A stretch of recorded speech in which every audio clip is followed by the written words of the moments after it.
So in this video, we'll finish looking at electric fields and we'll be looking at electric field lines. So remember from last time, if we've got a single positive charge by itself, we get the electric field lines coming out at right angles and they flow from positive away towards negative, and that's what I've represented here. We also saw that for a negative, it's the same, but the arrows come back in towards. Okay, and the directional arrows show that the direction that a positive charge would flow in this field. A negative charge would obviously flow against that field. Now, if we've got two charges, again, they come in at right angles, but they go from the positive towards the negative, and they exit and enter at right angles. And if we've got two negative charges or two positive charges, it works the same. We get the electric field lines do not meet up, and they form this pattern where they come together and separate, and they never cross, they never touch. Okay, so that's just a bit of a recap. What I want to do now is introduce a new little topic. So electric field lines from charged plates. So we're going to consider this plate down here. It is charged, and we're going to consider it charged with positive charges.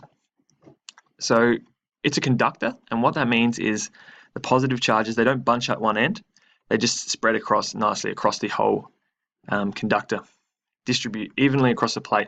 So what we get is these, because this is positive,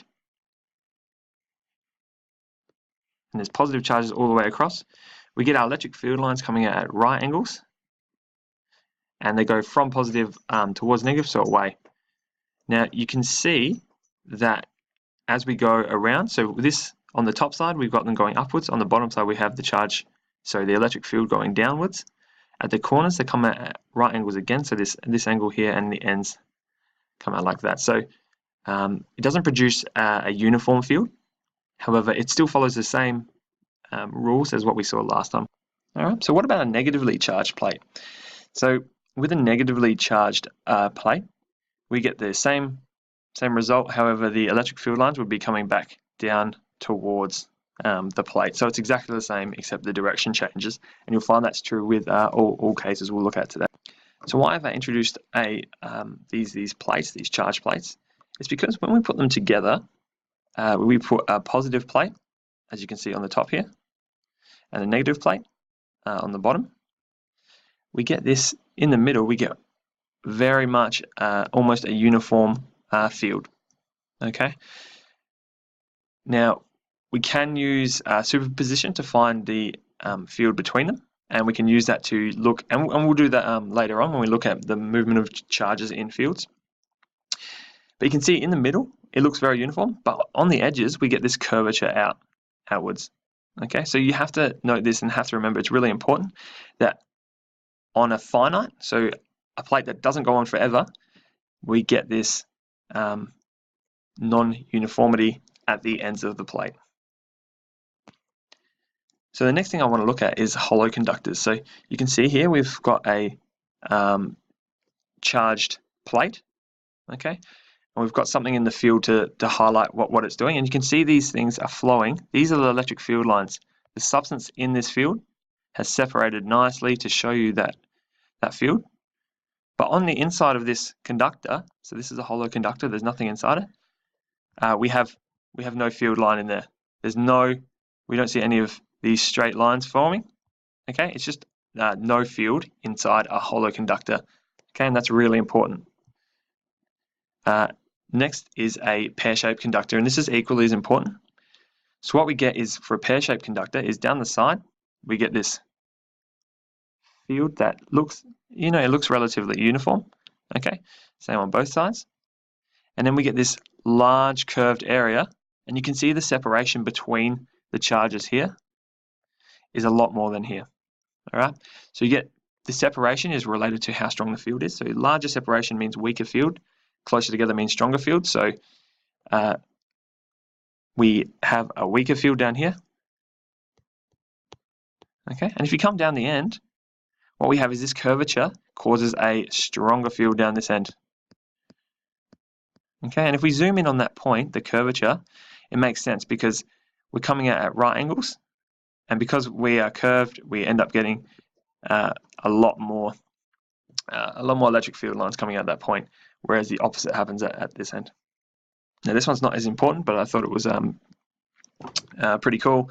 So if we put a solid, so this isn't hollow, this is solid now, conductor within a uniform field, the conductors will separate. So when we flow from positive towards negative, the negative charges will go to one side of the conductor and the positive charges will go towards the other. That means the electric field comes in and it joins at right angles, and then it leaves the other side at right angles. And you can see this is, if you look at either side, it's the exact opposite. So it's a mirror image across there. So the observations we got from that is the pear-shaped conductor. The field is the strongest. Just highlight that, the strongest at the sharp areas, okay, and the weakest obviously at the other areas, the less curved area. Hollow conductors, no electric field inside. All right, so I really want you to remember these ones. That's really important. And we also looked at the solid conductors. There's no electric field inside that. It distorts the field. So that means we curve in towards it, distorts the field, and the charges separate. So one more thing we want to look at today is corona discharge. And this is an image of a corona wire. And what you can see in the image is a corona discharge. And we'll have a bit of a chat about what that means. So first line, electric charges tend to accumulate near curves or sharp points. So this is what we saw on the pear conductor. The electric charges accumulate there, okay? So that means if there's more charge there, the electric field is larger than in other areas, right? And sometimes we get this, what we call a corona discharge.